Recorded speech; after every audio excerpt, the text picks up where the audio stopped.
Chapter 2, Lyrical Rivalry. The city never really slept. Even past midnight, the streets hummed with energy, horns blaring, voices echoing from corner bodegas, trains rattling overhead. To Joshua, Dirty Red, Johnson, it was music. Every sound was a beat waiting to be sampled, a rhythm waiting to be captured. But tonight, the only sound stuck in his head was her voice. Micah. He leaned back in his chair inside his cousin Dre's small studio, replaying the open mic night in his mind. He had gone expecting to shut the place down with his verses, expecting people to walk away talking about him. Instead, a girl with a leather notebook and diamond hoops had stepped up and flipped the script. Her words lingered, "Love isn't blind, love sees." Josh rubbed his temple.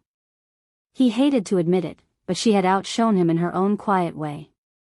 His delivery had been raw, yes, but her piece hit different. It had weight. "You stuck on that poet chick, huh?" Dre's voice cut through his thoughts. Josh glanced over. Dre was hunched over the mixing board, twisting knobs, a cigarette dangling from his lip. "Man, I ain't stuck," Josh muttered, though his grin betrayed him. "I just think she's interesting." "Interesting, huh?" Dre smirked. "Boy, I saw the way you were looking at her. Like she was another verse you ain't finished writing yet." Josh threw a balled-up napkin at him. "Shut up." Still, Dre wasn't wrong. Across town, Micah sat cross-legged on her bed, textbook spread out around her. She was supposed to be outlining a paper on the Great Gatsby, but every time she tried, her mind wandered back to him. Josh. Or Dirty Red, as the MC had called him. She sighed, flipping open her notebook instead. Words spilled out, not about Gatsby, but about the boy with glasses who rapped like he was bleeding truth into the mic. She wrote about the way his voice carried pain and pride at once. The way he looked at her was like he saw through the polished surface she wore for professors and classmates. The way he smiled, crooked but real. Her phone buzzed. A text from her roommate. "You comin' to the bookstore Friday?" Heard Dirty Red might be back. Micah bit her lip. She should say no.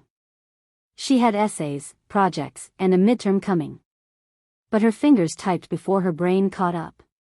"Yeah. I'll be there." Friday came too fast. The bookstore buzzed with anticipation again, string lights glowing warmer than usual.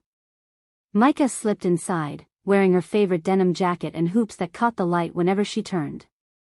She told herself she was here for the words, for the art, but her stomach fluttered when she spotted him already at the front, dreads tied back, hoodie sleeves pushed to his elbows. He saw her too. His grin was quick, unguarded. The MC wasted no time hyping the crowd. Performers cycled through, singers, poets, a guitarist with shaky hands. Then Josh's name was called. He took the mic, and instead of diving straight into his rap, he glanced toward her. "This one," he said, voice low but carrying, "is for anyone who thinks rappers can't stand toe-to-toe with poets." The crowd hooped.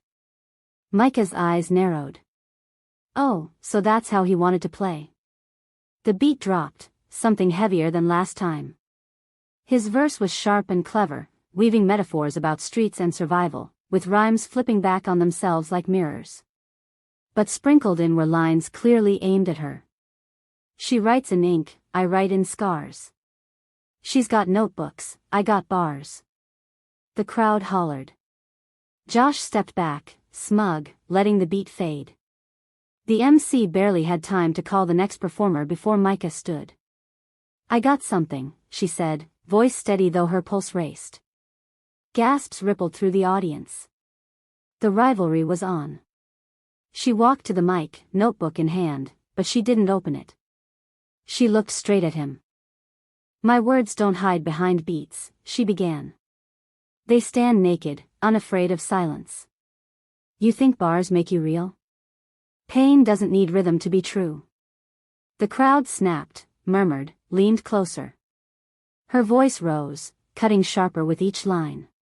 She threw his challenge back at him, weaving metaphors about truth being louder than noise, about love being more than rhymes. It was choice, sacrifice, endurance. By the time she finished, the room was electric. Josh leaned back in his chair, eyes locked on her, half grinning as he'd just been checked. "Damn," Dre muttered from the back. "She ate you alive, cuz." But Josh didn't look mad. He looked intrigued. After the show, Micah found herself outside, the crisp air cooling her heated cheeks.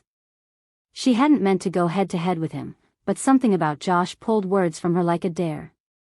"You know," his voice came from behind, "most people don't clap back at me like that." She turned. He stood there, hands in his hoodie pocket, glasses slightly fogged from the cold. "Maybe most people are scared of you," she said. "And you ain't?"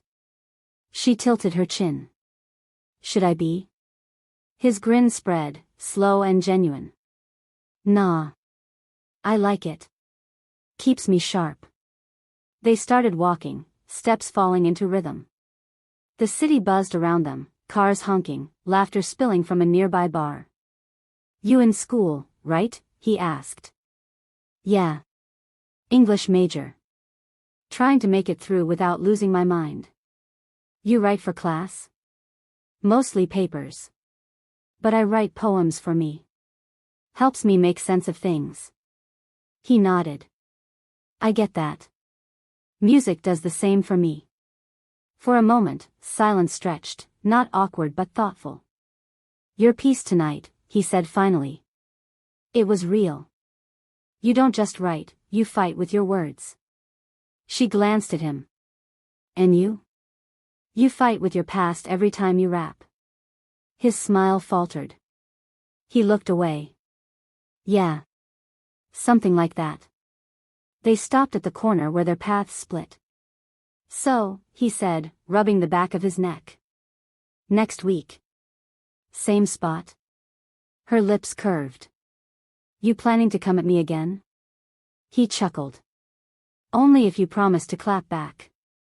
She shook her head, smiling as she turned to walk away. "We'll see."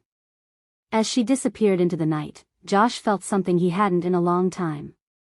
Excitement. Challenge. Hope. Maybe Dre was right. Maybe she was another verse he hadn't finished writing yet.